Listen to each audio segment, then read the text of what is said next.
Criticism, when given constructively and coupled with a proper amount of feedback, can be extremely helpful in any form of art. Whether it be music or any other form of art, someone letting you know what they think worked and what didn't can be incredibly helpful to new and budding artists. And to quite the extent, the same can be applied to the creation of a Geometry Dash level. Getting a helping hand on level design is commonly appreciated. Or so I thought. What do I mean? Well, unfortunately, some people in the community seem to be incapable of giving and receiving criticism. Just to clarify, I mean this quite vaguely, and this is not exactly directed at every person in the community. I know that there are people out there who are both seeking proper feedback and willing to give said feedback to others, but this distaste towards criticism was something that I noticed to be quite the trend for a while, and so I naturally felt like talking about it, bringing me to make this video. So without further introduction, let's get talking about this, shall we? Now, I can't exactly explain why people are incapable of giving or taking criticism, as I don't know every single person's scenario. What I can explain, however, is a lot of what I see going around. Regardless of who the creator is, I tend to see two types of comments on previews and showcases a lot, and it always manages to go something like this. A creator posts a preview for their upcoming project and asks for some feedback, to which they typically get one of two answers. These two answers are either looks good or something along the lines of what the hell is this or shit level. Here's the thing about these comments. Neither of these responses actually help the creator grow or improve at all.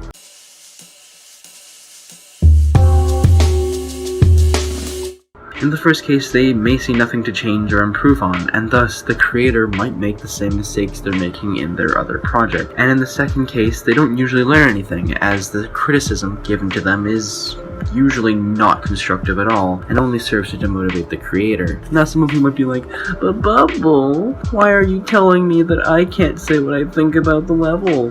That's not what I'm saying. You're totally free to have your own opinion about these kinds of things, but I wish that people would pay more attention to explaining themselves and their thoughts. Things like what I mentioned in the very beginning.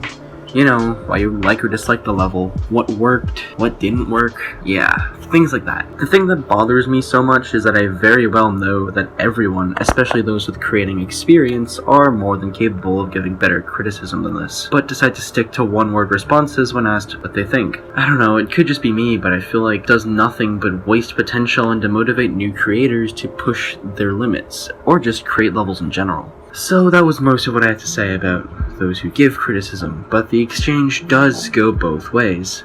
What about those who can't handle the criticism? Well, there's not really that much to talk about.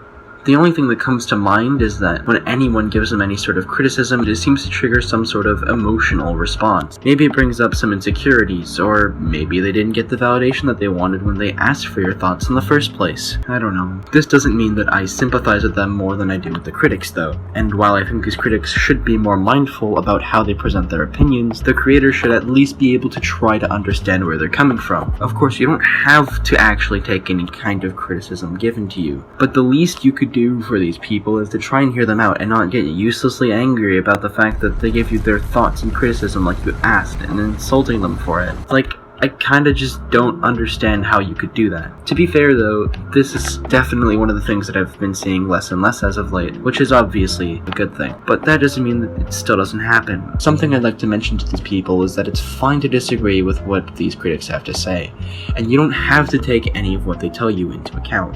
But it's always a good idea to get a different set of eyes looking at it, and giving you ideas about how it could be improved.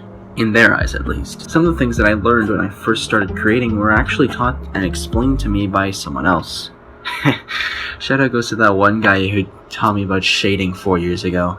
Thank you so fucking much. To put it briefly, I believe that critics should be a little more careful about how they voice their opinions, and the people on the other end should try to be a little more respectful for their critics' opinions. It's this way that I think we can maximize the amount of creative potential in some of the more inexperienced creators. Anyway, that's basically everything I've got to say about this whole thing. I hope you guys all enjoyed, and I'll see you guys in the next one.